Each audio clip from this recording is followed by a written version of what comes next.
Opa, boa noite. Já estou vendo aqui, apareceu aquela faixazinha live, então estamos ao vivo. Eu queria dizer que, mais do que nunca, é uma noite de extrema satisfação a gente poder contar com não só a gentileza, mas, sobretudo, a clareza, a expertise desse nosso convidado que, enfim, eu poderia ficar aqui boa parte da noite perfilando todo o seu Lattes, né? Porque realmente, assim, desde procurador regional da República, né? Professor da Universidade do Estado do Rio de Janeiro, doutor pela USP, pós-doutor pela Universidade de Coimbra, aliás, Coimbra é um lugar muito bom, né? Coordenador do Centro de Pesquisa em crimes empresariais e compliance, João Marcelo de Araújo Júnior, né? Autor de livros, alguns tantos, que é um manual aqui que eu indico, que já tem uma nova edição, professor Arthur Guedes, e, acima de tudo, uma figura dulcíssima. Eu só queria fazer uma referência, já que eu mencionei que ele é coordenador do Centro de Pesquisas em Crimes Empresariais e Compliance, João Marcelo de Araújo Júnior, e aí, Arthur, me permita, por 2 segundos, falar quem foi, para os mais jovens, João Marcelo de Araújo Júnior, porque, de uma certa maneira, todos nós somos um pouco herdeiros do João Marcelo de Araújo Júnior. Professor João Marcelo de Araújo Júnior, o professor João, Xará, como assim me chamava, ele tinha o magistério em suas veias, ele era um eterno formador de discípulos, e está aqui o Arthur, o Japeaçu, que já esteve com a gente, eu mesmo, enfim, ele fazia uma legião de discípulos e espalhava esse gosto, esse carinho pela academia, pelo ensino e pelas letras jurídico-penais, de uma maneira que só ele fazia, enfim, e com frases de efeito. Ele é até discípulo que foi de outra grande figura, outro grande monstro sagrado, se é que assim eu posso dizer, do direito penal brasileiro, que era o professor Roberto Lira, e ele dizia sempre, né, nas suas aulas memoráveis, que os mais velhos, né, à medida que vão ficando mais velhos, estão no centro do palco, tem que dar cada vez mais um passozinho para frente para deixar com que os mais jovens fossem tomando paulatinamente o centro do palco e o mais velho sair sem que seja percebido. Eu sempre digo isso. O João Marcelo, né, nunca saiu desse palco, nunca saiu do centro do palco, e a materialização viva disso está aqui hoje, com esse palestrante brilhante, que também, assim como o João Marcelo, já forma uma legião de discípulos, que é o professor Arthur Guedes. Arthur Guedes, né, me enche de orgulho ter hoje ele no nosso canal, essa contribuição que ele dá, e seguindo um pouco a linha do João Marcelo, eu vou deixar a apresentação sua, professor, com os jovens discípulos que já são seguidores lá, já acessaram, inclusive aqui o Gabriel é um interessado, né, fanático em crimes empresariais.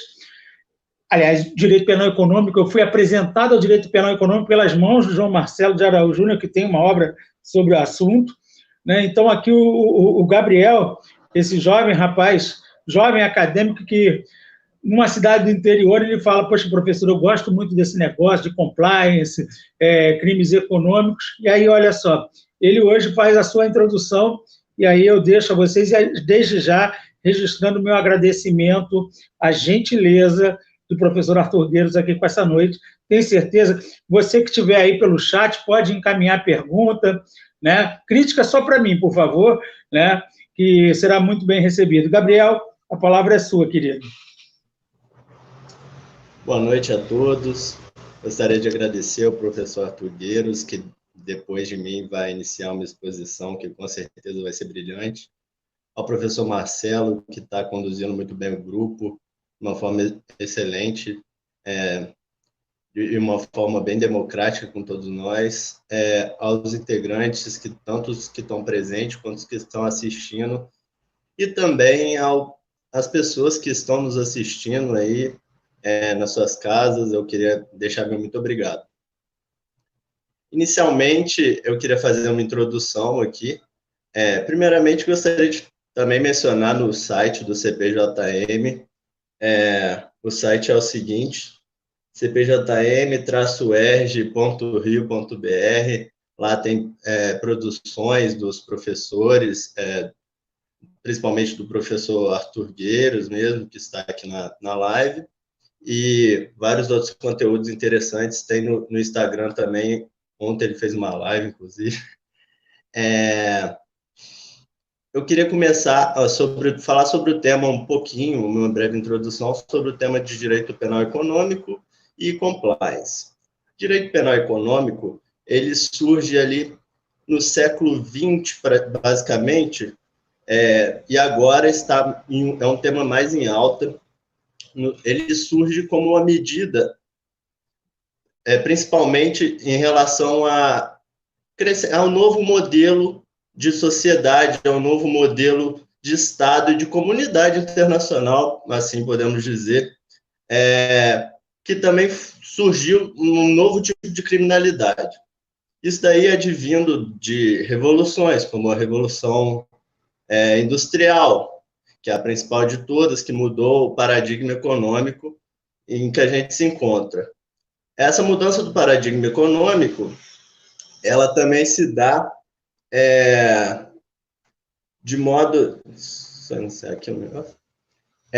ela se dá de uma seguinte forma, que ela faz com que cria uma certa relação internacional entre as empresas elas acabam tendo uma abrangência maior, uma produtividade maior, e de certo modo acontece no começo do século XX, visto isso principalmente, uma série de abusos, fraudes e determinados outros crimes que precisavam que o Estado controlasse de determinado modo esses crimes.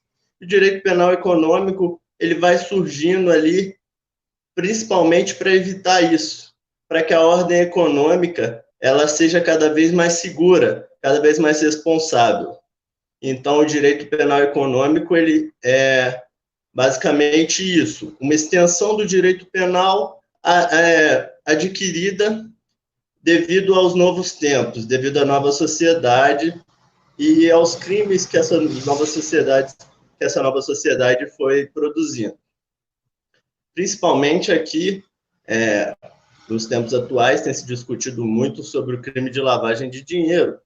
E o compliance é um tema muito abordado ali para pessoas que discutem o crime de lavagem de dinheiro.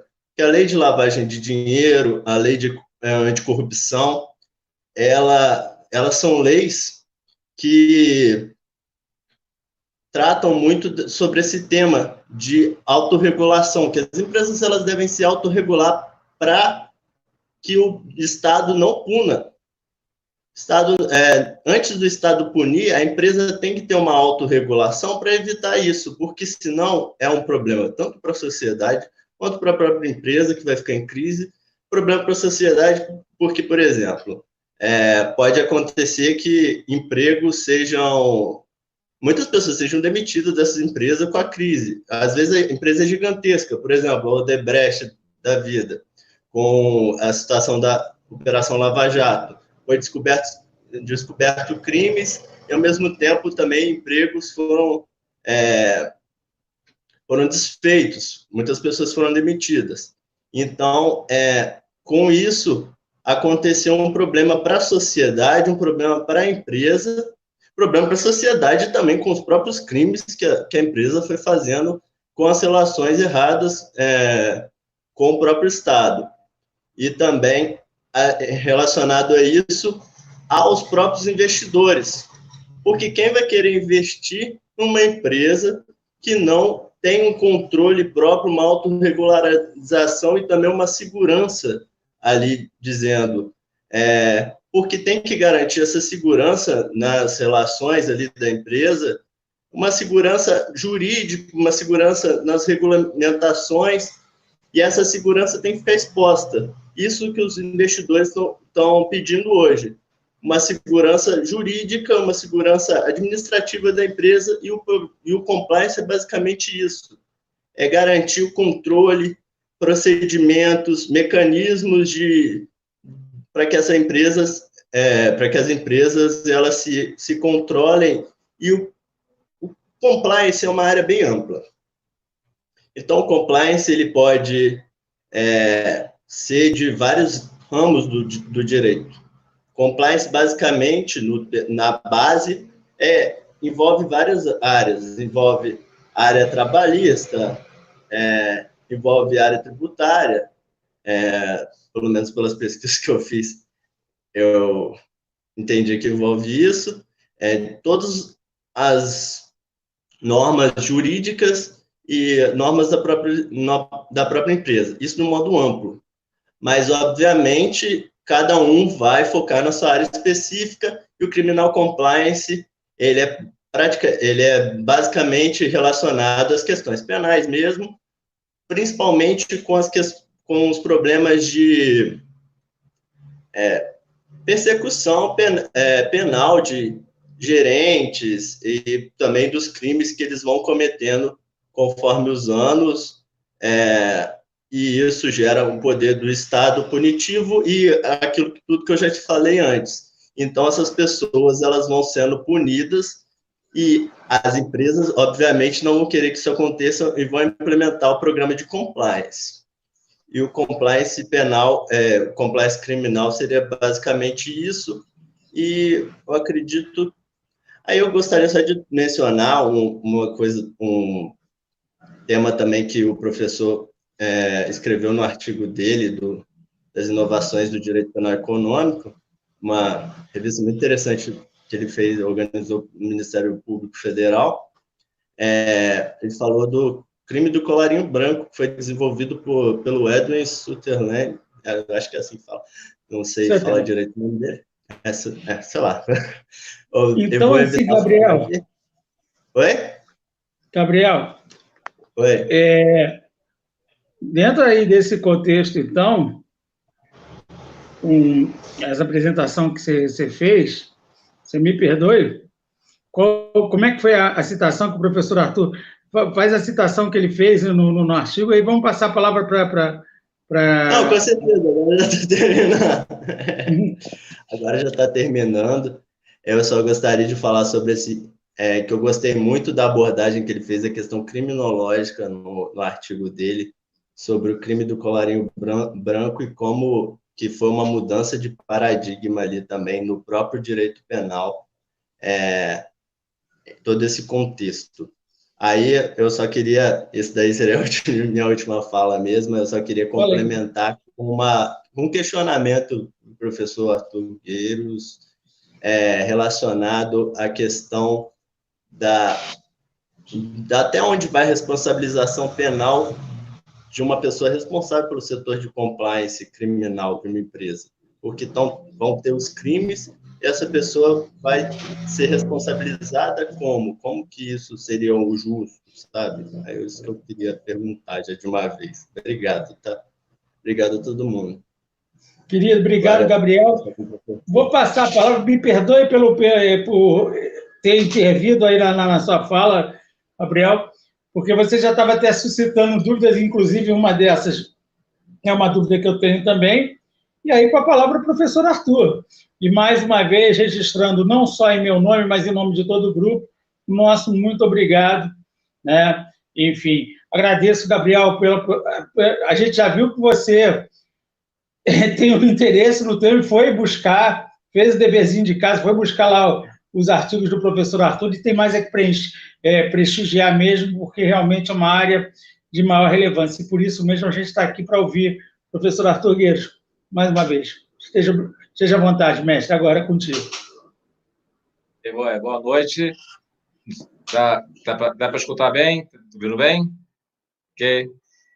Começar agradecendo ao convite, na pessoa do professor Marcelo de Carvalho, companheiro de muitos anos de estrada no magistério.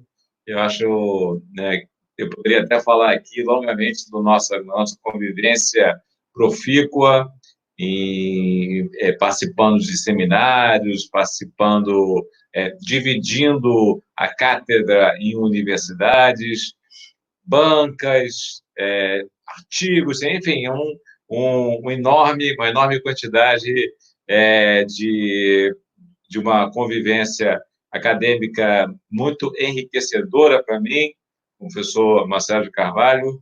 Então, até peço desculpa para não me alongar muito nessa minha colocação inicial, mas a honra é muito grande de estar aqui ao lado do professor Marcelo, participando do 3º Fórum de Debates da Universidade Federal Fluminense de Volta Redonda, cumprimentar os participantes, na pessoa do Gabriel, que fez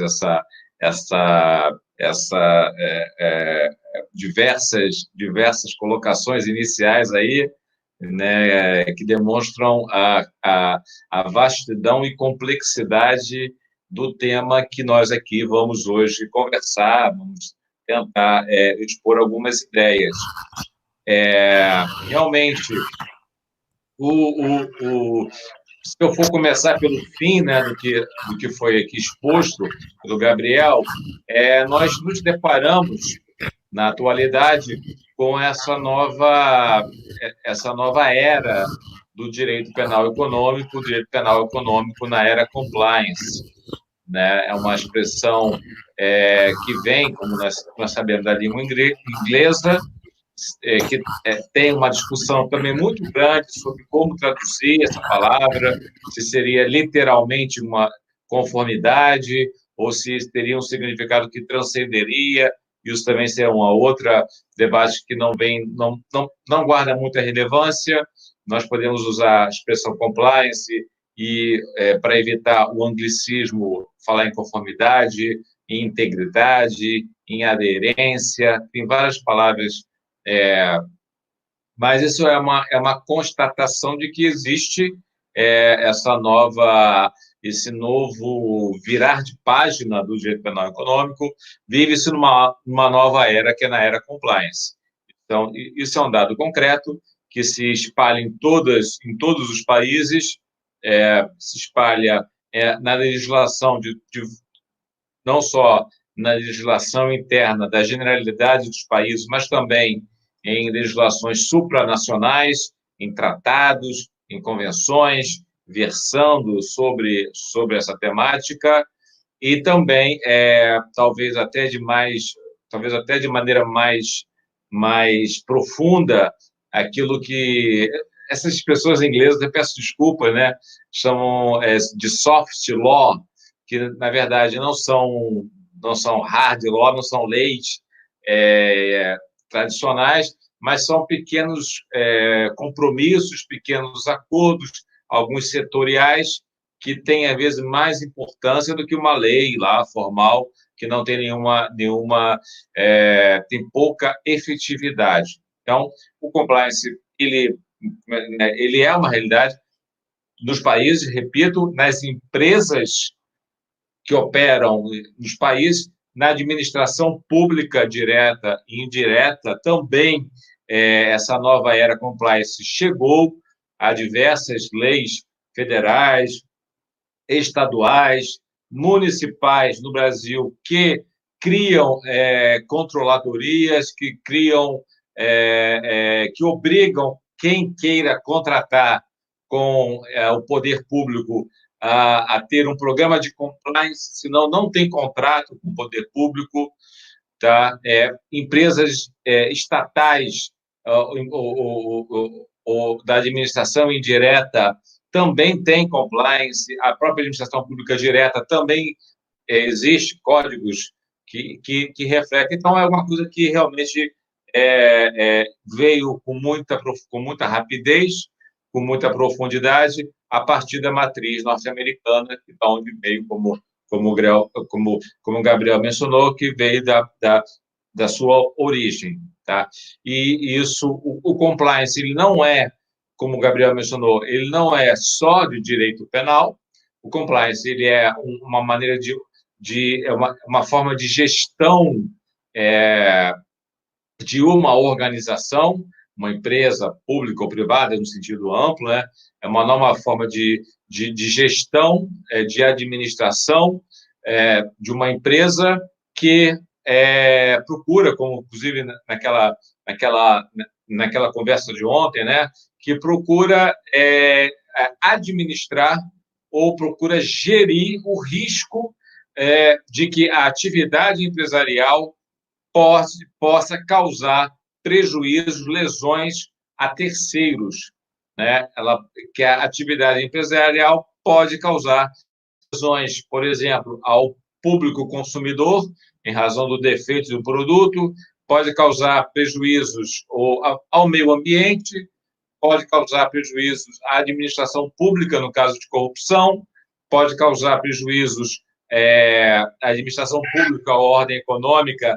Há uma discussão com relação ao qual é o bem jurídico protegido pela lavagem de dinheiro, mas é um outro exemplo. Pode causar prejuízos a uma concorrência salutar, como ocorre, né, no caso de trust ou cartéis. Enfim, há diversos segmentos que poderia, acidentes de trabalho, enfim. Isso tudo gera riscos. A atividade empresarial gera riscos.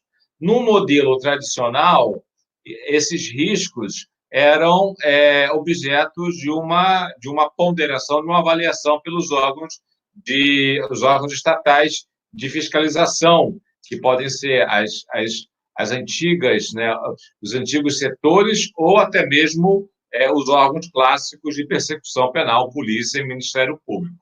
Só que quando, como foi mencionado, houve mais recentemente, né, estou falando aqui do que ocorreu nos últimos 25 anos para cá, né, do que vem ocorrido, como houve uma transformação, uma globalização, né, cada vez mais intensa dos mercados. Certamente o professor Marcelo se lembra que há 20 anos atrás, quando a gente falava aquela instituição financeira é muito perversa, ela entra no Brasil, na Bolsa de Valores, com R$1 bilhão, fica aqui 15 dias, depois vai embora. Hoje em dia, entra e sai, às vezes, sei lá, 1 ou 2 vezes por dia, com bilhões de reais. Isso é normal para vocês que são jovens. Isso a gente olha, olha que especulador malvado, investiu no Brasil, agora está levando o lucro. Então, o capital, ele gira financeiro, só para dar um exemplo. Há uma velocidade vertiginosa, entrando e saindo, e está tudo normal. Sim. Vocês veem isso, hoje a Bolsa caiu tantos por cento, depois, amanhã subiu tantos bilhões. Então, isso é só um exemplo de algo que se espalha em diversos segmentos, aos quais você constata, pelo gigantismo das empresas, das corporações, ou de conjuntos de empresas, que o Estado ele não tem como fiscalizar. Então, ele delegou, foi sendo delegado, né, foi sendo... o professor John Braithwaite menciona, é um criminólogo australiano. Eu não sei pronunciar o nome dele, professor Marcelo, é John Braithwaite. Eu não sei como é que tem um Azinho ali com E misturado, que não é... mas é um grande criminólogo que menciona um Estado que não é um Estado interventor, mas é um Estado regulador. É um Estado que estabelece premissas gerais, mais ou menos amplas, e que permite que as empresas detalhem de que maneira vão normatizar um determinado segmento. E a empresa recebe essa transferência de funções que eram estatais, de impor códigos, normas, e de aplicar essas normas aos seus funcionários, fiscalizar se eles vão cumprir, detectar se essas normas vão ser descumpridas, descobrir quem violou a norma, investigar internamente, punir internamente e, eventualmente, comunicar ao poder público se trata de uma infração penal, por exemplo, pode ser uma infração não penal, que só viole uma questão do código da empresa, mas sem caráter penal, né? Por exemplo, um assédio moral, um patrão, um gerente que briga com o subordinado, fala um palavrão para o subordinado que ele não fez. Isso não é necessariamente uma infração que interessa, pode ser um crime contra a honra, que é um outro departamento. Mas, então, e em contrapartida, o Estado, a empresa recebe, em contrapartida, alguns benefícios quando ela se resolve entrar na forma de compliance. Quais são os benefícios? Num eventual sancionamento, por exemplo, corrupção, né? Uma empresa grande que teve um gerente que resolveu dar uma propina para um fiscal para poder adiantar uma certidão qualquer lá que precisava. Isso aconteceu, a empresa tem uma política de não dar corrupção, de não aceitar a corrupção, de não tolerar a corrupção, só que o gerente estava com pressa e deu lá uma propina para poder adiantar uma certidão lá. Então, quando isso ocorre, né, descobre-se que isso aconteceu, a empresa investiga, descobre quem foi o funcionário público que foi corrompido, comunica tudo para o poder público, para o Ministério Público, para a polícia, ou para a administração pública, para a Controladoria Geral do Estado, da União, enfim, e, em troca, ela obtém um abrandamento ou isenção de uma punição por aquele ato de corrupção. Quer dizer, o compliance, aquilo que é o stick and carrot, de um lado, o Estado mostra o porrete que pode bater e dá uma cenourinha, né, como se fosse um atrativo. Grosso modo, essa que é a ideia. Lidando, Gabriel mencionou casos grandes, né, grandes empresas que dão propina assim, globalmente, né, e que descobre-se que aconteceu aquilo, ela pode adotar, reformular o compliance, comunicar ao poder público o que aconteceu, obter uma leniência, um acordo, né, e poder manter o negócio sem demitir os empregados. Bom, então, meu filhinho está aqui querendo dar uma olhada, Arthurzinho, dá um tchau ali. Vai lá. Então, repetindo, isso é uma nova realidade. Existe um risco, repetindo, risco da atividade econômica. Esse risco pode ser um risco também penal, né? Por exemplo, né, nós temos aí a Lei de Proteção Ambiental, que prevê a responsabilidade penal da pessoa jurídica. O professor João Marcelo, né, mencionado no início, eu até ia falar, mas acho que depois o professor Marcelo falou tão bem do professor João Marcelo, do chará dele, que eu me senti até um pouco acanhado de fazer alguma referência. Mas existe um risco ambiental, né? Aí em Volta Redonda tem empresas que têm questões que podem colocar o meio ambiente, né, e nós, inclusive, né, seres humanos que estão no meio ambiente, em problemas de saúde, em razão da poluição de algumas empresas que, talvez, aí em Volta Redonda existam algumas empresas que têm algum problema dessa ordem. Existe, então, esse risco ambiental de poluição, né? Então, a empresa precisa ter um compliance para controlar, para que não ocorra, por exemplo, um vazamento de dejetos que vai jogar no Rio Paraíba do Sul. Isso aí, nós temos aí infrações administrativas e infrações penais. E a infração penal, no Brasil, prevê a punição penal da pessoa jurídica.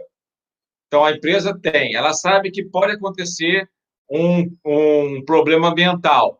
E, se tiver problema ambiental, ela vai tomar um processo criminal, uma condenação criminal, né? E existe um dano reputacional, né? Uma empresa grande que tem, por exemplo, ações cotadas na Bolsa de Valores do Brasil ou de Nova York, ela sabe que se vier uma manchete no jornal, empresa XYZ é condenada por crime ambiental, as ações vão despencar. Então, existem danos que ela mensura, pensa, reformula, adota padrões, né, de segurança, demonstra para o poder público, para os órgãos fiscalizadores, federal, estadual, municipal, de que ela tinha um compliance, ela tinha código de segurança. Se aconteceu um determinado acidente, foi por uma culpa exclusiva do funcionário tal, fulaninho de tal, e ela já até puniu ele, mas ela está mostrando, foi ele que... E ela busca uma isenção, ela busca uma atenuação de sanção em troca. Então, é mais ou menos essa lógica atual dessa nova realidade.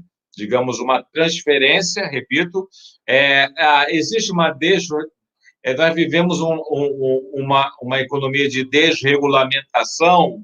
Não é desregulamentação, é uma de transferência de fiscalização, uma autorregulação, uma autofiscalização que as empresas recebem pensando que, demonstrando, primeiro que elas têm compromissos com a sociedade, né? A empresa ela gera empregos, ela gera riquezas, desenvolvimento do país, então ela tem um compromisso social, ela quer ser uma cidadã corporativa. Ademais, ela pensa que, se vier um processo pela frente dela, ela pode demonstrar que não descurou, ela procurou agir dentro das normas, cumprir com as normas, do cumprimento do compliance, e que ninguém pode evitar tudo. Isso aí, nem a gente pode evitar, que está uma empresa com 200.000 funcionários. Como é que eu posso garantir que 1.000 funcionários vão andar na linha, um deles não vai dar uma propina para um guarda de trânsito porque ele parou o carro da empresa num local proibido, por exemplo. Ela pode tentar minimizar o risco, mas o risco penal, ele existe sempre. Então, essa ideia, digamos, é o momento do compliance, da conformidade, e entram outras questões dentro dessa temática, né? Primeiro, tem que ter um código de ética, um código de boa governança. Esse código tem que ser difundido para todos os empregados, por isso que se fala em treinamentos de compliance, gasta-se horas de treinamento. Depois de difundido o código, como foi bem falado pelo Gabriel, escolhe-se uma pessoa, se for uma empresa pequena, ou um departamento, ou uma diretoria de compliance, ou seja, vai ter um oficial de compliance, a pessoa que vai fiscalizar se estão sendo cumpridas as normas que foram emanadas pelo código de ética, né? É o compliance officer na língua inglesa, né? O oficial de compliance ou oficial de integridade. Por exemplo, bancos, instituição financeira, se você olhar as regulamentações do Banco Central do Brasil, para se abrir um banco, tem que ter uma diretoria de compliance, ponto. Banco não opera se não tiver uma diretoria de compliance. Você pode olhar lá, depois até a gente pode passar, mas tem uma resolução do Banco Central, só colocar resolução, Banco Central, compliance. Tem que ter, por quê? Como o Gabriel mencionou, o banco, a instituição financeira, é um agente potencialmente por onde potencialmente se lava dinheiro. A lavagem de dinheiro, ela passa não somente, mas muito pelo sistema financeiro, pelos bancos. Então, o banco tem que ter uma diretoria de compliance justamente para cuidar que não haja lavagem de dinheiro dentro do banco. Tá? Só para dar. Então, aí vai ter o oficial de compliance, diretoria de compliance. Além disso, o compliance exige algo acho que para o Brasil até um pouco estranho, professor Marcelo. O compliance exige, ficou até um pouco acanhado, o compliance exige o compromisso da alta esfera da corporação dela cumprir com aquelas regras. Quer dizer, até uma outra expressão em inglês, o problema da aula de compliance é que a gente tem que citar expressões na língua inglesa e a gente tem o meu inglês é horrível. É o tone from the top. O exemplo tem que vir de cima. O primeiro a cumprir com o compliance tem que ser o diretor-presidente da empresa. Se ele não cumpre, se a diretoria não cumpre, ninguém vai cumprir o compliance. Essa que é a verdade. É o exemplo bem de cima, o Tony from the top. É o primeiro requisito do compliance. Né? Senão, é o chamado compliance de fachada, compliance de papel, compliance vitrine, cosmético, tem várias denominações. É um compliance só para dizer que tem, que na verdade não tem. Né? Há alguns anos, né, foi mencionado aí o caso da Odebrecht, eu acho, né? E enquanto as outras construtoras, de uma forma ou de outra, reconheciam o que tinha acontecido, reformulavam o compliance e faziam leniência com o poder público, a Odebrecht prosseguiu durante muito tempo, não admitindo, e com o senhor Marcelo Odebrecht na prisão. Até um dado momento, eu me lembro que eu tinha até essa foto do jornal Globo, assim, um cartaz na porta do Odebrecht. Força, Marcelo, estamos com você. Não, Marcelo Pessoa, Marcelo Odebrecht. Força, Marcelo, continue firme na prisão. Quer dizer, o Tony from the top. Se o cara que é o não ele estava lá preso e não queria saber, não seria aquela empresa Odebrecht que ela, né, infelizmente, ela acabou, né, caindo na real. Né?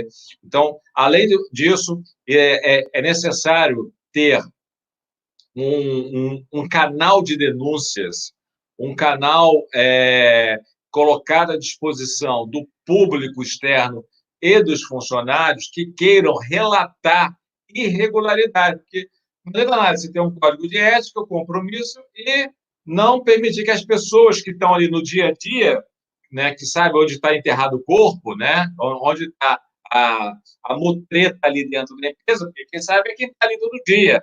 Quem olha, vê o que o colega está fazendo, o que o chefe está fazendo, e sabe, aqui tem uma coisa esquisita. Então, ela quer relatar, né? Então, é preciso ter um canal de denúncia para quem queira funcionar como whistleblower, uma outra expressão inglesa, né? Eu prefiro, Marcelo, prefiro a expressão em espanhol, alertador. O alertador, né? O informante, denunciante, noticiante, né? Também é uma outra expressão difícil. Até porque soprador de apito, por aqui a gente pensa logo em futebol. Pois é, até isso. Quem queira relatar, ou o público externo. Por quê? Para que o oficial de compliance saber onde está acontecendo a irregularidade, investigar, comunicar à alta direção, comunicar aos órgãos públicos o que está acontecendo de errado. Então, esse é um outro requisito de um compliance. Um outro ponto, também, nós falamos ontem, um outro ponto que existe do compliance, estou com meu cachorrinho aqui no chão. O outro ponto são as chamadas investigações externas. Esse é o Félix. Felicão. As investigações internas, ou seja, havendo uma suspeita de uma irregularidade, o oficial de compliance ele passa a ser uma espécie de um detetive dentro da empresa. Ele vai investigar, perquirir, ouvir funcionários. Ele pode, dependendo, né, de como seja o compliance de uma empresa, ele pode acessar o e-mail corporativo do funcionário, ele pode acessar o telefone da empresa que ela colocou para o funcionário trabalhar com aquele telefone. Quer dizer, ele pode invadir. Aí nós entramos numa discussão quais são os limites de uma investigação interna, mas, a priori, quando você entra numa empresa, assina um contrato de trabalho, está lá uma cláusula, provavelmente, dizendo que a empresa pode fuxicar o seu e-mail corporativo. Não é teu e-mail particular. Ela pode fuxicar o seu telefone celular que ela colocou para você trabalhar. Vai ouvir testemunhas, ouvir funcionário, ouvir o suspeito, né? O suspeito ele pode, às vezes, ser inquirido sem saber que ele está sendo interrogado pelo oficial de compliance, né? Tem o direito ao silêncio, o nemo tenetur, né? Não falar alguma coisa em seu próprio... Não existe, né? Ou, se existe, é puramente constituição doutrinária, do ponto de vista legal, não tem nada, é uma área ainda a ser debravada no Brasil, quais são os limites da investigação interna, né? E a comunicação, a posteriori, ao poder público para a celebração de um acordo de leniência ou de colaboração premiada, onde as provas são apresentadas, amarrado no envelope, né, um pacote com as provas que a empresa coletou, toma aqui as provas, quero fazer leniência, quero fazer colaboração e obter uma isenção, se puder, ou um abrandamento de uma punição por conta daquela irregularidade. É mais ou menos, né, essa ideia. Foi falado ali do caso, se não foi do caso, certamente é o caso, né, o caso da Arthur Andersen, que era uma empresa de auditoria externa, uma multinacional, uma das Big Five, das grandes empresas de auditoria externa, que no escândalo da Enron, no início dos anos 2000, eu acho que Enron acho que foi 2003, se não estou enganado, né? Foi uma grande fraude contábil, não? Era uma das maiores empresas de energia dos Estados Unidos, que tinha uma fraude, tinha uma contabilidade altamente imaginativa, né? E que veio, o escândalo surgiu, e era Arthur Andersen que fazia a auditoria externa que estava envolvido no esquema, né? E cuja direção da Arthur Andersen, sabendo que a polícia e o Ministério Público americano iam fazer uma busca e apreensão, destruíram provas, destruíram o e-mail, né? E ela foi a júri, ela foi investigada por obstrução de justiça, e a Arthur Andersen, a direção da Arthur Andersen, decidiu não colaborar com o Departamento de Justiça, ou a promotoria norte-americana, o DOJ. E ela, olha, vamos para o pau, vamos para o processo. Foi para o processo, ela, não fez acordo, não admitiu a culpa, foi para o processo, e ela foi condenada, né, por obstrução de justiça. Bem, o HSBC, o querido banco HSBC, já foi condenado mais de 20 vezes na justiça americana e bola para frente. Tá tudo, né? A HSBC continua sendo HSBC, né, e está tudo beleza. Né? A British Petroleum foi condenada mais de 20 vezes nos Estados Unidos também, e está tudo beleza, a Volkswagen também, tudo bem. Só que para uma empresa de auditoria, uma condenação por obstrução de justiça é uma sentença de morte. Porque a ideia de uma empresa de auditoria é a fiabilidade do trabalho dela. Então, com essa condenação, ela fechou, demitiu, né, milhares de funcionários no mundo inteiro por causa daquela condenação na Corte de Nova York. Só que 2 anos depois, a Suprema Corte americana anulou o julgamento da Arthur Andersen por um defeito de quesitação. Não porque ela fosse inocente, não. Mas tinha um quesito lá que estava mal encaminhado, uma contradição, a Suprema Corte anulou. Nos Estados Unidos, quando você anula, né, não tem um segundo julgamento. É a mesma coisa que você ser absolvido. Vai para a rua. Só que, então, ela foi absolvida, ao fim e ao cabo, só que ela não existia mais.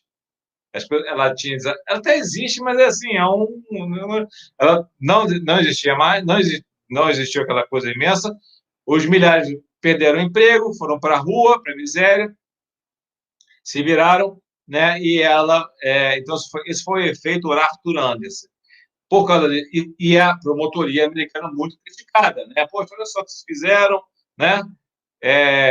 E aí, a partir daí, eles reformularam suas estratégias e passaram a impor com as empresas que eles estavam investigando, fazer leniência. As empresas têm que fazer leniência com eles. Aí eu não quero, você vai fazer. Lá nos Estados Unidos, promotoria americana, diferentemente do Brasil, ela tem muito poder, né? É uma das instituições mais poderosas, é a promotoria norte-americana. O DOJ, quando ele fala assim, é assim, e ponto final, não tem conversa não, né? Então, temendo um outro ato antes, fora dali em diante, tudo termina em leniência, em acordo, e a obrigação de reformular o compliance. Eventualmente, um dirigente pode ser punido ou não ser punido, aí vai depender de algumas. Então, essa ideia foi exportada para o mundo inteiro, para o Brasil também. Como foi falado pelo Gabriel, nós começamos a observar na legislação brasileira a absorção dessa nova forma de lidar, né? A lei anticoncorrencial, ou a lei da corrupção, perdão, a lei anticoncorrencial, né? A lei do trust, antitrust, ela tem lá a previsão de leniência, de acordo com leniência, com reformulação de compliance. A lei anticorrupção mencionada também prevê, né, que a empresa que queira colaborar possa fazê-lo, e reformulando compliance. O decreto que regulamenta a lei de corrupção também. A lei de lavagem de dinheiro, que foi mencionada pelo Gabriel. Deixa eu tirar meu cachorrinho daqui.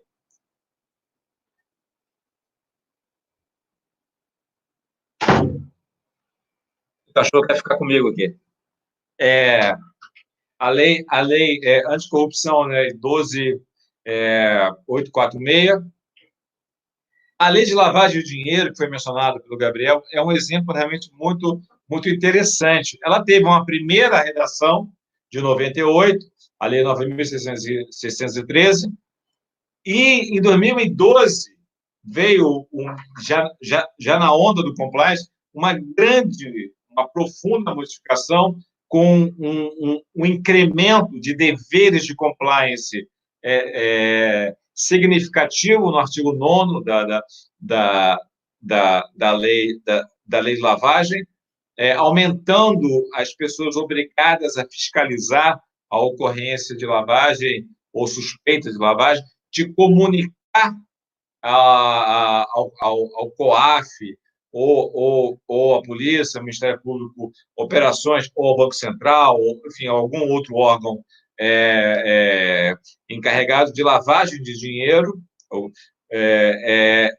e sendo sancionada administrativa e penalmente aquelas pessoas físicas e jurídicas, inclusive sociedades de advocacia que fazem estruturação ou consultoria imobiliária, por exemplo, que não é advocacia do fórum, do advogado do contencioso, mas escritórios ou empresas de advocacia que lidam com estruturações, com aberturas de empresas no Brasil, no estrangeiro, também são obrigadas a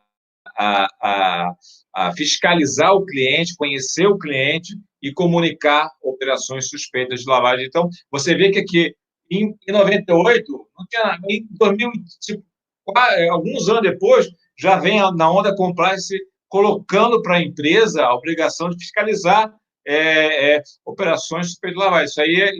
Esse é o exemplo, né? Então, isso demonstra. Poderia falar da questão ambiental, que eu já falei que, na verdade, é até estranho que a Lei de Proteção Ambiental é a Lei 9.605 de 98.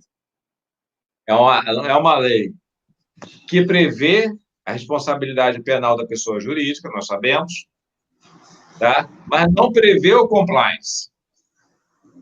As outras leis que prevêem compliance, né? A lei de cartel, a lei de lavagem, a lei de corrupção, a lei das estatais, que também prevê compliance para as empresas públicas em sentido amplo, e outras tantas leis prevêem o compliance para mitigar, né, o sancionamento, mas não prevê responsabilidade penal da pessoa jurídica. Não sei se deu para entender. A única lei que prevê responsabilidade... Por quê? Eu quero dizer o seguinte, essa ideia de compliance tem sentido, na minha opinião, né, respeitando, tem sentido em país que adota a responsabilidade penal da pessoa jurídica. Por quê? Porque o compliance é o instrumento de defesa de uma empresa que não quer ser punida. Como é que eu posso fazer para não ser punida, né? Penalmente punida? Vou ter um compliance, né? Eu vou falar aqui, olha só, quando tiver um problema aqui, não, está aqui meu compliance, eu estava bonitinho. Então, me dá uma, como nos Estados Unidos, algumas legislações americanas, não todas, né?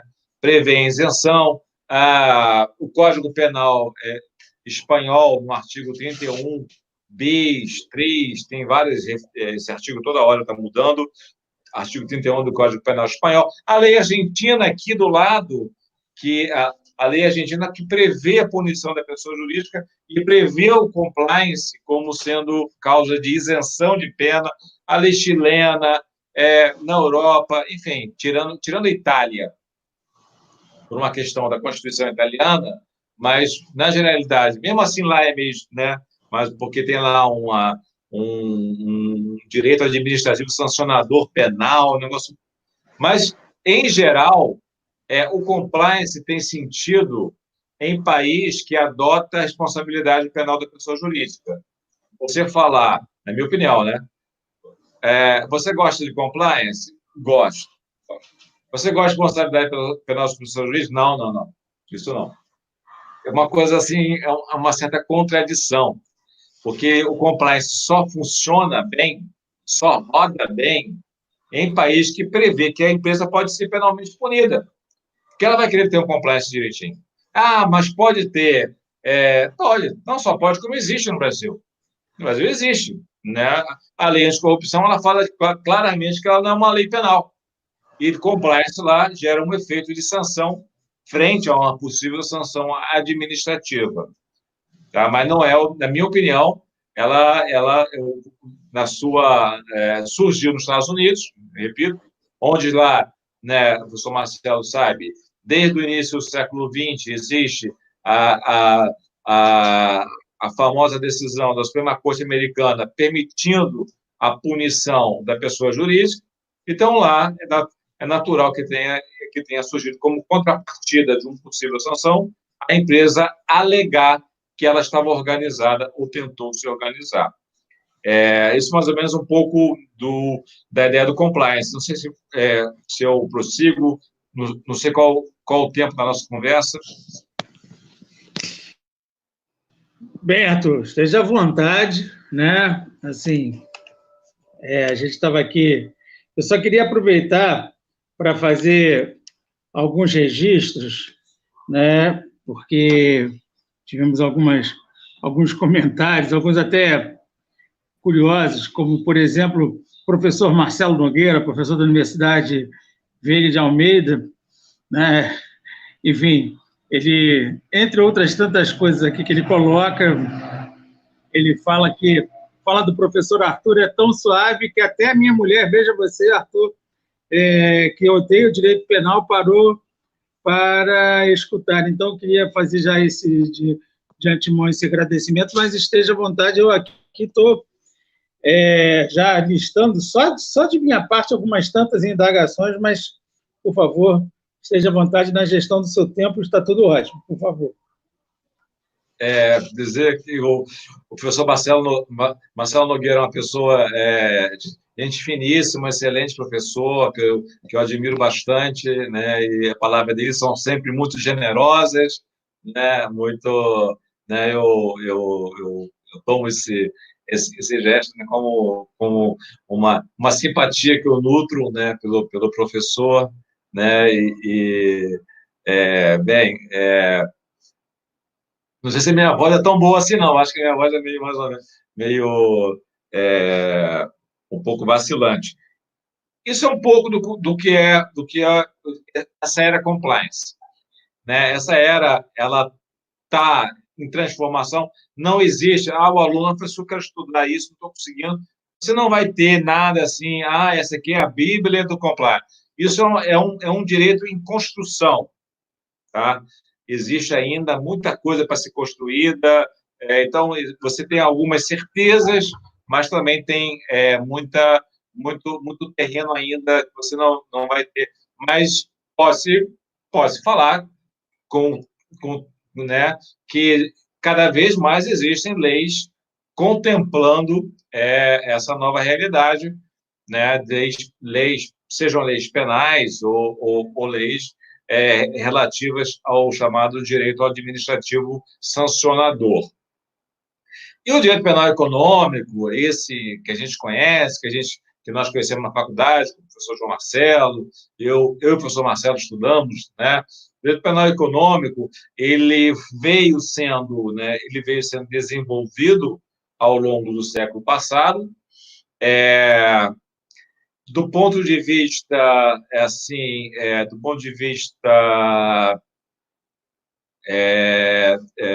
dogmático, talvez, né, tenha sido o grande evento, né, o grande ponto foi o Congresso de Direito da Associação Internacional de Direito Penal de Roma, da década de 50, que o assunto foi trabalhado do ponto de vista dogmático, né, então, você vê, na metade do século passado. Do ponto de vista político-criminal, você observa também uma paulatina mudança na pauta de produção legislativa, um incremento de projetos de lei regulando áreas afetas ao direito penal econômico, e, do ponto de vista criminológico, mencionado também aí no início, que para muitos teria sido onde efetivamente houve uma preocupação científica de maior fôlego com a temática, decorreu dos estudos do professor Edwin Sutherland, que veio, né, da universidade, estudou na Universidade de Chicago e depois foi professor da Universidade de Indiana, nos Estados Unidos, e ele, na década de 30, ele desenvolveu, ele é o criminólogo, talvez o maior de todos os criminólogos, ou aí é uma discussão muito interessante, mas, né, como foi mencionado, o professor Mannheim, se houvesse um prêmio Nobel de criminologia, certamente Sutherland teria sido laureado. Ele, nos seus estudos sobre aquilo que ele chamou da teoria da associação diferencial, né, na época prevalecia na criminologia uma impressão, uma ideia de que o crime decorria de características patológicas do indivíduo, né, ou uma patologia biológica, ou psicológica, ou social, lares desfeitos, né, coisas, ou vivendo em guetos, etc. Frente a essa mentalidade que existia, Sutherland desenvolveu a teoria de que o crime decorre de um aprendizado, de uma interação entre indivíduos, como o indivíduo aprende tudo na vida através de uma interação com outras pessoas, aprende a andar, aprende a falar, e o crime também decorre disso, de uma associação, não uma associação global, mas uma associação num grupo pequeno ao qual ele se insere. Quando ele entra num determinado grupo, num grupo de rua, num clube, no grupo da igreja, qualquer grupamento, na família, há valores desse grupo que podem destoar de valores normativos penais da sociedade. Então, quando a pauta do grupo for de violar as normas penais, nesse processo de aprendizado, o indivíduo praticará o crime, né? Quando, para aquele grupo ao qual ele se associa, cumprir a norma não é tão importante quanto descumprir a norma por alguma outra razão que o grupo entenda, ele vai descumprir a norma. Essa foi a ideia, a chamada explicação por que se delinque, né? Uma teoria etiológica. Isso foi o que ele construiu na ocasião. Só que depois que ele construiu, segundo essa teoria, né, de Sutherland, da associação diferencial, todo mundo delinquiria, porque todo mundo pertence a algum grupo, ou em maior ou menor intensidade. Eu tenho meu grupo, sei lá, do pessoal que caminha aqui na praça, agora não, mas eu tenho um grupo dos meus amigos torcedores do meu clube de futebol, eu tenho um grupo dos procuradores, tem um grupo, então, tem diversos grupos que você pertence quando num desses grupos houver a ideia de violar a norma for mais importante, você vai violar a norma, porque você aprendeu isso. O crime ele é aprendido. Essa era a ideia de Sutherland. Só que o que ele percebeu?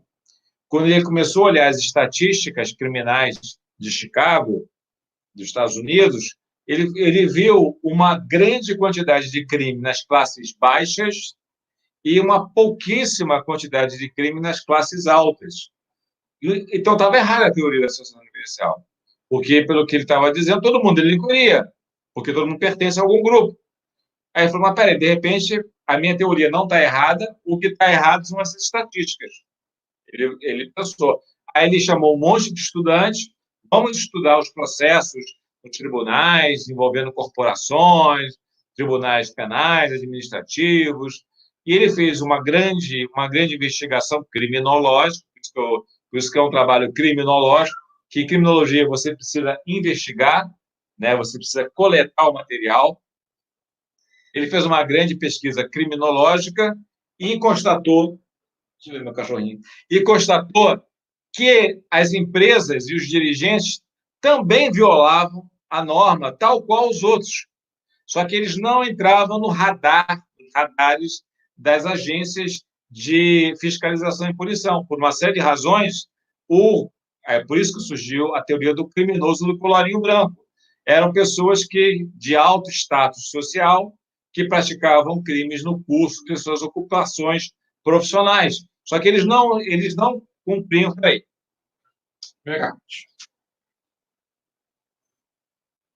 Só que eles não constavam. Eles não só não constavam, como eles não eram vistos como criminosos pela imprensa, eles não eram vistos como criminosos pela sociedade, não eram vistos criminosos pelas vítimas dele. As vítimas chamavam ele de doutor fulano, doutor ciclano. Então, foi nesse... Só um instantinho.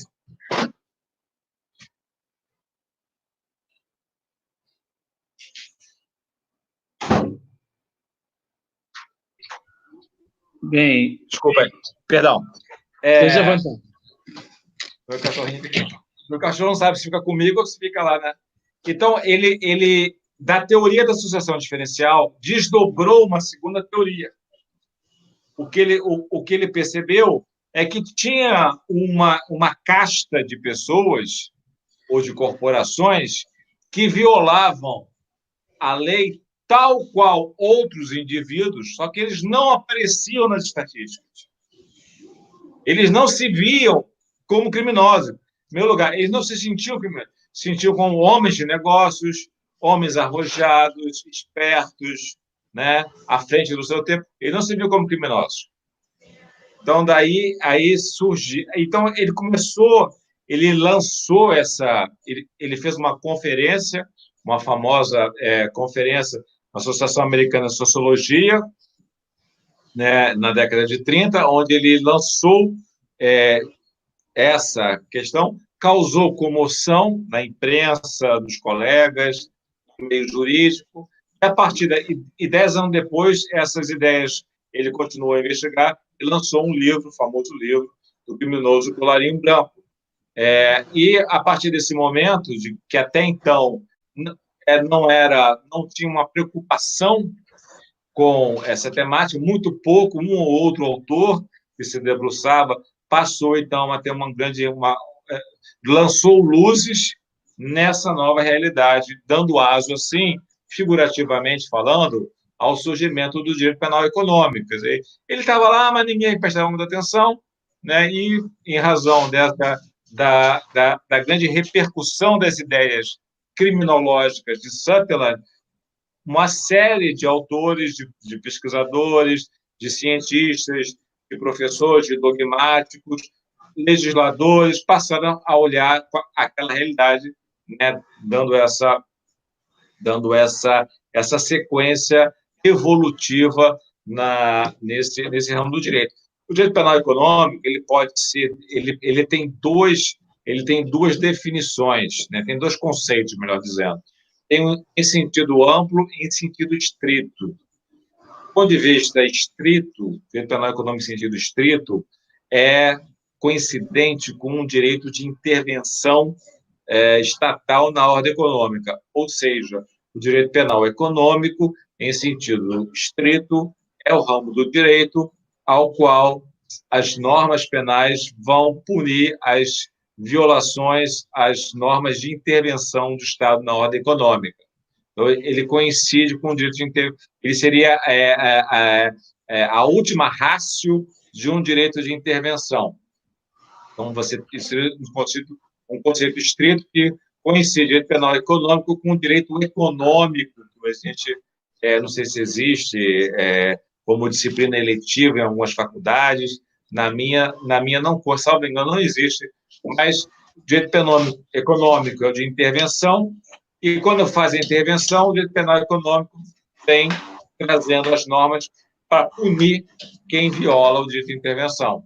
Esse é o conceito estrito. E o conceito amplo do direito penal econômico, que é o que a gente trabalha, ele é o direito que contempla as normas incriminadoras que regulam a produção, circulação, distribuição e consumo de bens e serviços, né? Aí tem um leque muito maior do que aquela mera intervenção estatal, e aquilo que o professor Klaus Tiedemann chamava o direito penal que regula todo o acontecer econômico. E aí você permite, numa concepção ampla, que o direito penal econômico vá descobrir novas áreas que antes não eram objeto de preocupação. O meio ambiente não era um objeto de preocupação maior. A lavagem de dinheiro no Brasil não era crime, né? A gente falou que até 98 a lavagem de dinheiro não era uma preocupação, até os anos 80, a gente está dizendo, né? Não era uma preocupação do direito penal no mundo, né? Então, isso é um outro exemplo, né? E outros defeitos do produto, problemas com o consumidor. O consumidor não era visto até meados, né, do século passado como uma coisa digna de respeito, relações de consumo. Então, foi ampliando, repito, então, esse é o conceito amplo do direito penal econômico, né, dentro dessa ideia. E existem outras peculiaridades da disciplina, né, que eu acho que a gente que merece, dentre elas, né, essa percepção que no Brasil não existe um código unificando os crimes econômicos. Em vários países, os crimes econômicos compõem uma parte do Código Penal, né, um título do Código Penal, os crimes econômicos, né, como no Código Espanhol, em outros países. O professor João Marcelo sugeriu, o professor Marcelo sabe disso, que os crimes econômicos ficassem aglutinados num corpo único, até por conta da sanção, né, poder ter uma sanção racional. Você tem sanções díspares em leis muito parecidas. Código de Defesa do Consumidor tem uma pena, E a Lei 8137, para tratar de um assunto quase igual, tem uma pena totalmente diferente. Então, nós temos uma legislação pulverizada, dispersa, né, que ainda não, até hoje, infelizmente, no Brasil, nós não conseguimos chegar no código, apesar do professor Marcelo ter, né, elaborado um anteprojeto, né, no livro dele, nós podemos encontrar essa excelente iniciativa, mas, infelizmente, o plano econômico ele continua disperso em diversas leis, algumas conflitantes entre si, lamentavelmente, e, de toda sorte, esse direito penal que veio por caminhos criminológicos, por caminhos dogmáticos, por caminhos legislativos, pelo trabalho jurisprudencial, né, intenso em certas questões, por exemplo, na questão, por exemplo, dos crimes da lei do colarinho branco, da lei 74912, uma série de dúvidas, só a jurisprudência permitiu tornar claro. Havia uma pergunta do Gabriel inicial com relação à questão da responsabilidade penal. A responsabilidade penal individual de quem pratica o crime, né, dentro de uma empresa, por exemplo, era uma outra temática que não era muito clara, né? A própria jurisprudência brasileira não era muito... havia uma discussão entre denúncia genérica e denúncia geral. Eu acho que com compliance, dos pontos positivos do compliance é tornar mais claro dentro da empresa quem é responsável por quê, por qual setor, né, com qual norma que ele tem que cumprir, né? Então, isso ajuda nessa questão da imputação do autor individual, né? E além da questão da responsabilidade da pessoa jurídica, naqueles modelos que adotam, países que adotam a sua responsabilização. Há um outro ponto que eu queria falar antes de terminar, né, antes de devolver a palavra, que é aquele relativo à responsabilidade do ente moral da empresa, em sentido amplo, como é que você imputa a empresa, né? Existem algumas teorias que procuram atribuir responsabilidade da empresa por conta de uma conduta que alguém praticou em seu nome e benefício, né, que seria uma heteroresponsabilização. Alguém dentro da empresa fez tal coisa, como essa pessoa fez, ele é empregado, ele é dirigente, quem responde é a empresa, é o responda-te superior dos americanos. Esse é o modelo de imputação, de heteroresponsabilização, né, ou por culpa alheia, né, e o modelo de autorresponsabilização, no qual o que fundamenta a imputação à empresa é ela ter apresentado uma configuração desorganizada. A desorganização interna da empresa é que causa o fato delituoso, né? Porque ninguém faz, é uma bagunça, ninguém se entende, coisas erradas acontecem. Como ela está mal organizada ou desorganizada, né, que o professor Carl Stiedemann, novamente, falava, isso que é o modelo de autorresponsabilização, de autoimputação, ou modelo de culpa própria. A ideia do compliance, ela vai nesse sentido da autorresponsabilização. Por quê? Uma empresa que está uma bagunça desorganizada, ela não tem compliance. Quando ela se auto-organiza, ela se reformula e impõe compliance, ela está buscando justamente evitar essa imputação, aquilo que eu falei há pouco, mas com outras palavras. Tá? Então, no modelo puro, né, de compliance, ele visa aprovar que o fato aconteceu por conta de uma conduta de um lobo solitário, um funcionário maluco que eu não tinha como controlar. Essa é mais ou menos essa ideia.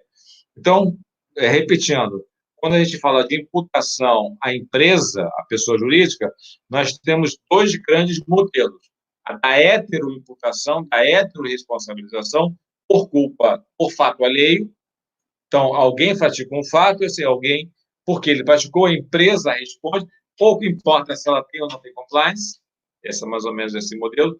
E no outro extremo, o modelo da autoimputação, pela desorganização interna da empresa. Isso, ela se faz responsável pela sua desorganização, modelo de culpa própria.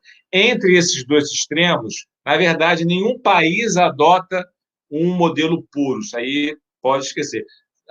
Os países adotam modelos intermediários, e aí vai ter uma série de conjugações, como, por exemplo, nosso artigo 3º da Lei de Proteção Ambiental, que fala lá que a empresa responderá por um fato que alguém praticar, etc.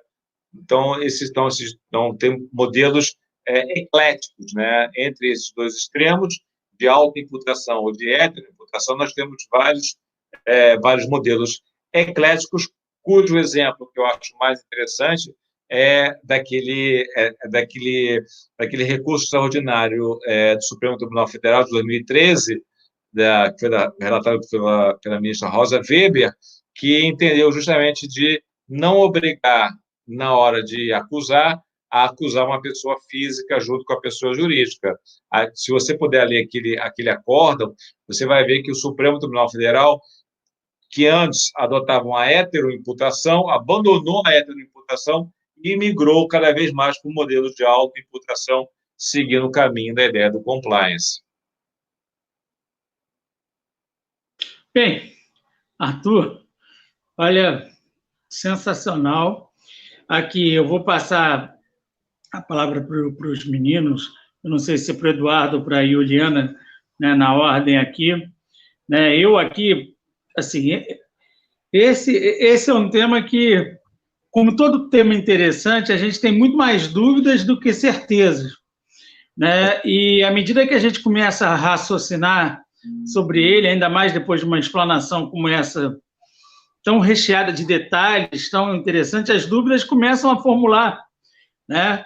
Na minha cabeça, por exemplo, eu aqui vou colocar duas dúvidas que eu tenho, mas já emendando a passagem para... Eu não sei se vem aí o Eduardo ou a Juliana, que tem as perguntas que estão sendo formuladas aqui pelo chat. Eu, assim, uma dúvida que eu tenho, e essa não precisa responder agora, porque isso também não é papo de criminalista, eu costumo dizer que quem gosta de natureza jurídica é civilista. Civilista adora a natureza jurídica de tudo, né? Natureza jurídica do sapato, do peixe, da cueca, enfim, seja lá como for. E eu, toda vez que me deparo com compliance, eu fico, às vezes, pensando naqueles ilícitos, se são ilícitos administrativos ou criminais, mas isso é uma coisa mais pueril. Eu, na verdade, as duas dúvidas que eu gostaria de pontuar é, primeiro, se existe como estabelecer um padrão mínimo dessa regularização das empresas do compliance, ou seja, se isso fica dedicado a uma iniciativa própria de cada empresa, ou se você tem, como através de instrumentos de lei, falar assim, olha, essa autorregulação tem que obedecer esse e esse padrão. E uma outra coisa, e essa, assim, acho mais delicada, é em relação às empresas públicas, né? Empresa pública e compliance como estratégia,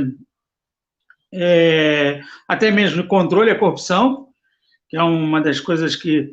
Tem até aquele trabalho do Leandro, né? Que, enfim, que nós fizemos parte da banca da dissertação dele de mestrado. Leandro Coutinho. Isso. Leandro Coutinho. Leandro Coutinho, né? Isso. Assim, e acho até que ele chegou já a publicar a sua dissertação. Tem o livro dele, muito bom. Muito bom, de fato. Então, essa é uma provocação. Aqui no chat tem algumas tantas pessoas, eu só vou fazer um registro, mas deixar que os meninos fazem a consideração. Tem um orientando meu, Vitor Fidelis, ele está escrevendo sobre direito penal econômico, lavagem de dinheiro, então eu tenho certeza que ele tem aqui sem número de indagações a lhe fazer. E vou passar a palavra para o Eduardo ou para a Juliana, qual dos dois? Acho que é o Eduardo. Eu vou começar. Então tá. Mais uma vez, ô Arthur, eu quero registrar aqui meu imenso agradecimento, tá certo? Assim, um agradecimento de proporções, né, de proporções inenarráveis, incalculáveis pela sua gentileza, e a gente ainda vai continuar ainda nesse finalzinho aí. A palavra está com o Eduardo. Muito obrigado. Aí, Eduardo. Boa noite. Professor Arthur, então, eu vou ler algumas perguntas aqui. O senhor prefere que eu fale todas de uma vez ou uma por uma? Não, pode falar toda uma vez. Eu queria, antes dessas perguntas, falar dessa que o professor Marcelo mencionou rapidamente. Pode ser? O que ele falou sobre essa questão do padrão, né? Essa é uma discussão também aberta, né? Como que eu posso atestar que um compliance gera os efeitos que se espera? Essa é uma questão que não tem, cada país trata de uma maneira, tá? A avaliação daí fica. Há países como o Chile que adotam um modelo de certificação, ou seja, tem uma empresa, tem uma instituição que emite um certificado de que o compliance está ok, né? Um modelo certificado ISO está ok, e essa certificação ela é idônea se ela vier a responder por um crime, ela que certificada. Há países que não adotam, não há nenhuma previsão no Brasil. Alguns até querem que isso ocorra, mas não existe. Né? Alguns acham que isso seria... Quem critica isso diz que essas certificações seriam uma espécie de uma bula papal moderna. Né? Você vai lá em Roma, em Roma, na época, na Idade Média, você pegava uma bula papal que garantia que você ia para o céu, né? Mais ou menos essa. Vendia lá, dava um dinheirinho. Então, então não existe. Né? Existem alguns critérios, por exemplo, a Controladoria Geral da União, ela tem uma série de resoluções tentando pegar uma métrica de um compliance eficiente. Tá? Mas não existe, é uma questão em aberto, como aferir, né? Se existia, se era idôneo, né? Tem uma série de possíveis indicações, né? Mas não há pelo menos nada conclusivo a esse respeito. Posso? Então, o Vitor Fidelis, ele fez uma pergunta que o Compliance Officer pode ostentar a posição de garantidor? Na hipótese positiva, ele poderia responder na forma omissiva nos crimes de lavagem de dinheiro e corrupção ativa?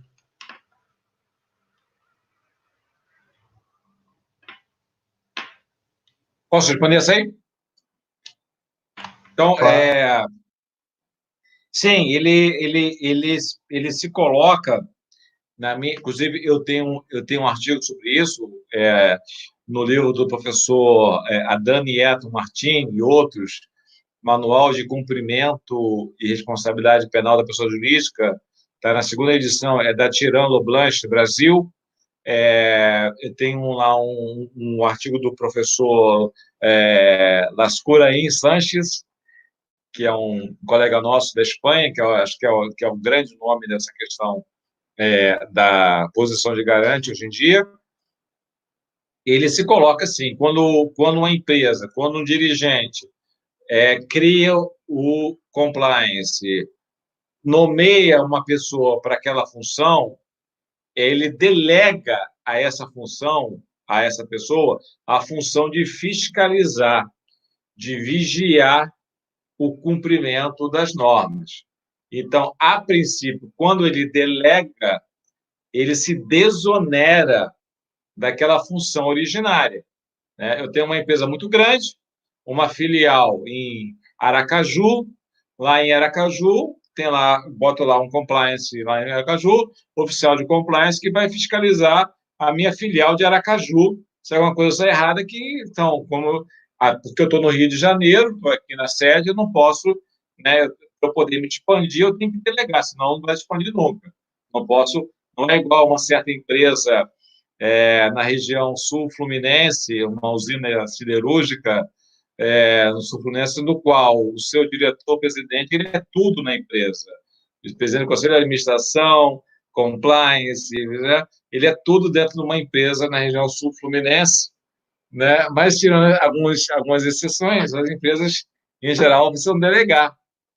E delega para o compliance, o oficial de compliance, como o Vitor falou aí, né, na pergunta. E ele se coloca numa posição de garantidor, sim.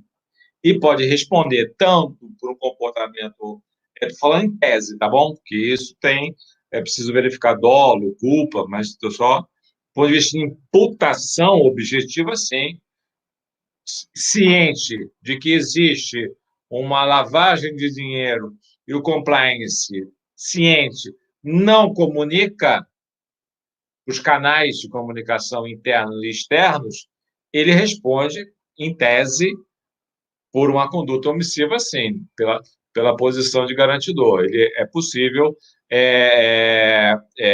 tem algumas nuances, eu sugiro a leitura desse artigo, né, eu acho que de toda maneira, mas, a princípio, a ideia é essa, né, é eu delegar para eu poder me desincumbir, não é criar bodes expiatórios, um cara só para o cara só, esse que vai, a culpa vai cair. Então, o compliance tem que ser uma delegação eficaz, disponibilizar meios, tem uma série de premissas, né? Escolher bem quem vai ser o compliance, o oficial de compliance, botar como oficial de compliance um cara que não entende de nada, né? É uma coisa que não colocar. Nós tivemos um caso famoso do Banco Rural, né, que a diretora de compliance era a amiga da presidente bailarina do Banco Rural, né? Então, é uma pessoa que não entendia nada de compliance. Então, tem uma série de premissas respeitadas. Essas premissas pode responder sim. Professor, o senhor se mostrou a favor da responsabilidade penal da pessoa jurídica. Na prática, qual seria a diferença de uma pena, na aplicação de uma sanção penal e de uma aplicação administrativa? Porque a lei anticorrupção ela já estabelece algumas sanções, claro, e até a divulgação da condenação, que acaba por gerar o estigma, que é um dos marcos do direito penal, né? A distinção ela está, digamos, nela própria, ou seja, a sanção penal tem um efeito simbólico negativo muito maior do que uma sanção administrativa. Eu dei o exemplo, né, uma empresa que tem ações na Bolsa de Valores e sai a notícia que ela foi condenada criminalmente a multa de tanto, né, isso vai ter uma repercussão, uma carga simbólica negativa, né, um dano reputacional muito maior do que dizer que essa empresa foi sancionada pelo Conselho Administrativo então, substancialmente, a multa pode ser a mesma coisa, né? Mas a carga simbólica negativa da sanção penal é maior do que a sanção extrapenal, do que a sanção administrativa. E não é uma coisa desprezível, porque as empresas vivem, né, a gente deu alguns exemplos aí, mas as empresas vivem da sua reputação. Um sancionamento penal tem um dano muito maior do que um sancionamento. O órgão de administração lavrou um auto de infração de tantos milhões. O cara está, eu vou para a justiça, vou recorrer a esse, vai ficar lá, né? Agora, a empresa tal está no banco dos réus na justiça, na vara federal de Volta Redonda. Aí o cara vai, não dá só aqui, né? Então, a carga simbólica, entendeu? Não é puramente simbólica, mas a carga simbólica ela é precificável, até, não sei se é uma expressão de economista, né, de jornal, mas tem uma distinção, sim, e para as grandes empresas, né, isso é uma coisa que o professor João Marcelo dizia para a gente, responsabilidade penal da pessoa jurídica não tem muito sentido, né, numa padaria, que você sabe quem é o dono, são dois sócios, tem um dono, botou a esposa, né, um pequeno comércio, você não tem muita dificuldade. Agora, uma corporação gigantesca que opera globalmente, que toma decisões nos Estados Unidos e é comunicado por uma filial em São Paulo e a fábrica está lá em Manaus, né? Como você vai saber quem é? Então, só a punição do ente moral, né, pessoa jurídica, nesses casos, é que pode dar algum freio inibitório a elas. Porque a multa, desculpa, outro dia saiu no jornal a quantidade de multas administrativas que não são pagas. A pessoa é autuada e bola. Tem um cadastro, tem tudo, mas ele entra na justiça, ele consegue lá uma cautelar qualquer, né, na minha opinião, né, e toca o barco.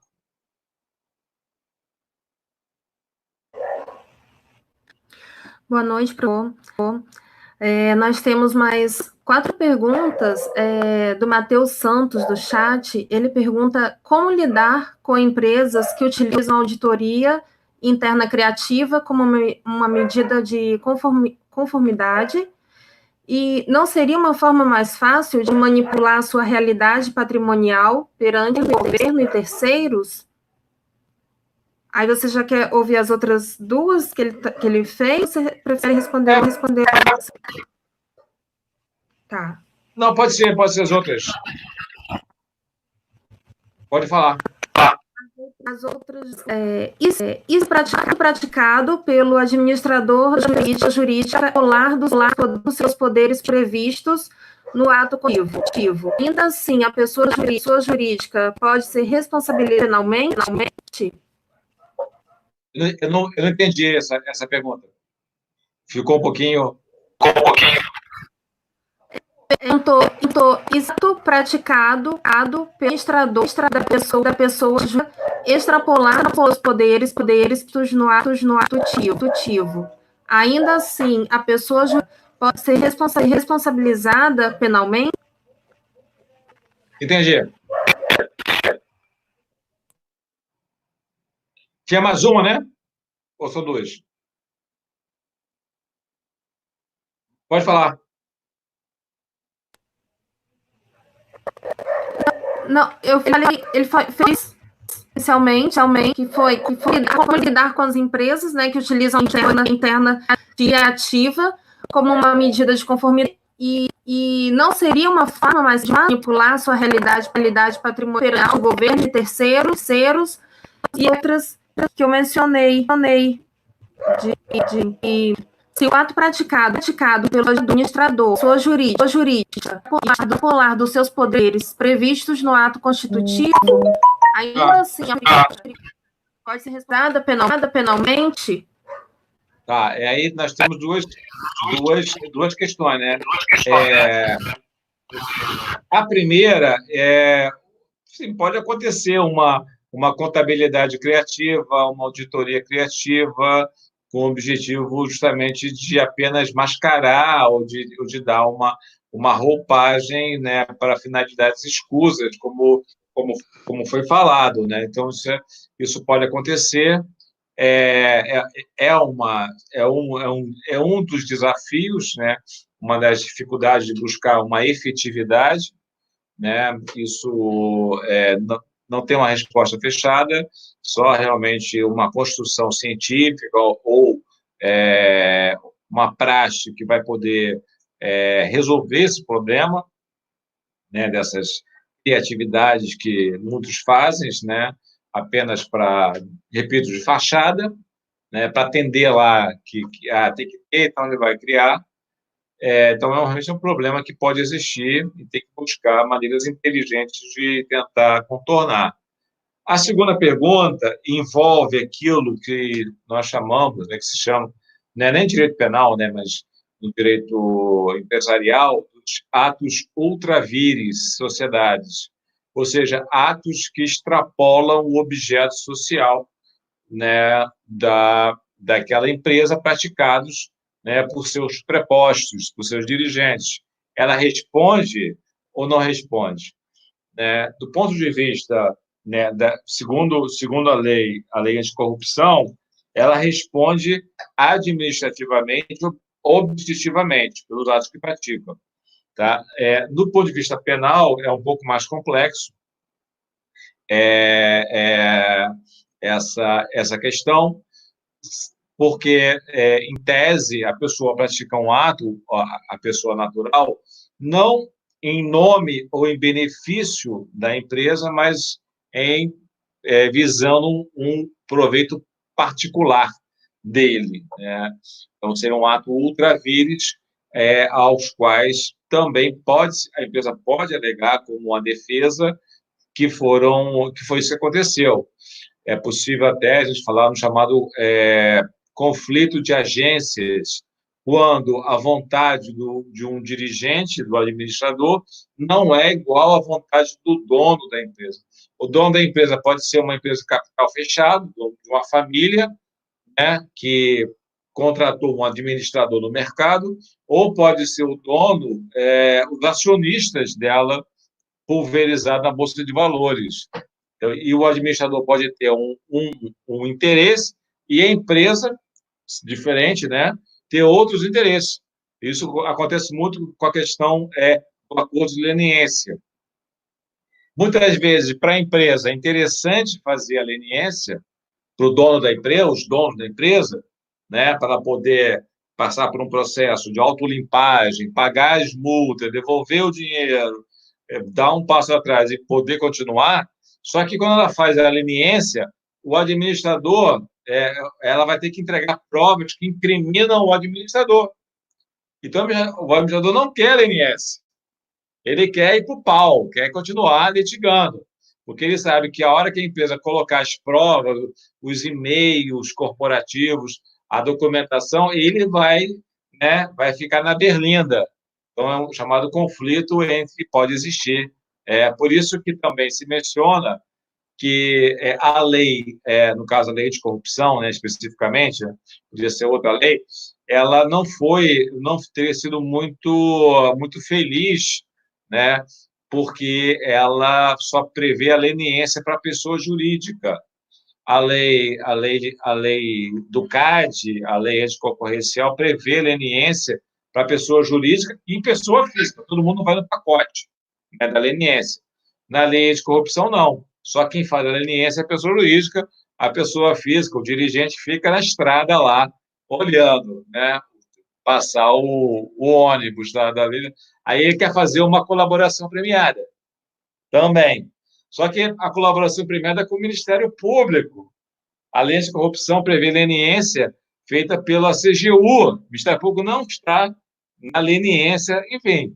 Aí nós estamos entrando no terreno que a gente tem que buscar soluções para tratar dessa questão, esse possível conflito de interesses aí, atos ultravires, sociedades que podem existir, que extrapolem o objeto social da empresa em benefício particular e a controvérsia da chamada teoria das agências.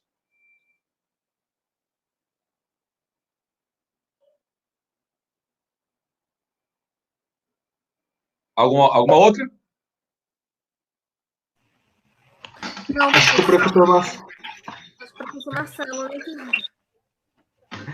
Professor Marcelo, seu áudio não está funcionando.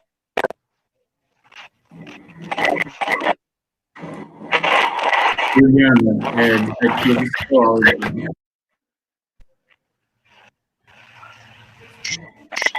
Professor, seu áudio está mudo. A gente não está ouvindo nada que o senhor está falando.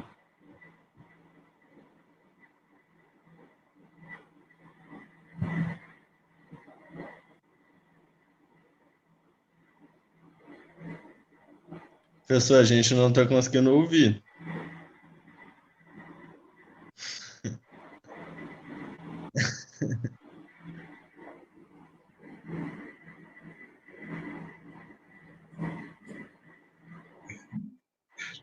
da outra. Boa noite, professor. Então, acho que o professor Marcelo ia falar mais uma vez para encerrar o nosso terceiro. Tá. Agradecer a sua presença mais uma vez. Muito obrigado, professor, por estar presente e que em breve o senhor possa estar presente fisicamente com a gente no campus da nossa faculdade. Tá bom, antes de terminar, eu queria só aproveitar e fazer novamente o meu agradecimento a vocês pelo convite, né, de estar aqui batendo esse papo, e convidar também para vocês puderem, né, prestigiar, acessar o nosso site do CPJM, www.cpjm-uerj.rio.br, por enquanto, que daqui a pouco vai ser o UERJ-BR, mas ainda não chegou lá. Não está terminando. Se vocês puderem curtir, eu e o pessoal que está aí no CPJM vai ficar bastante feliz. Obrigado pela oportunidade a todos vocês. Muito obrigado, professor. Boa noite. Eu achei incrível a apresentação aí. Muito bom. Esclareceu perfeito. Muito obrigado. Passa aí, gente. Valeu. Tchauzinho, gente. Valeu.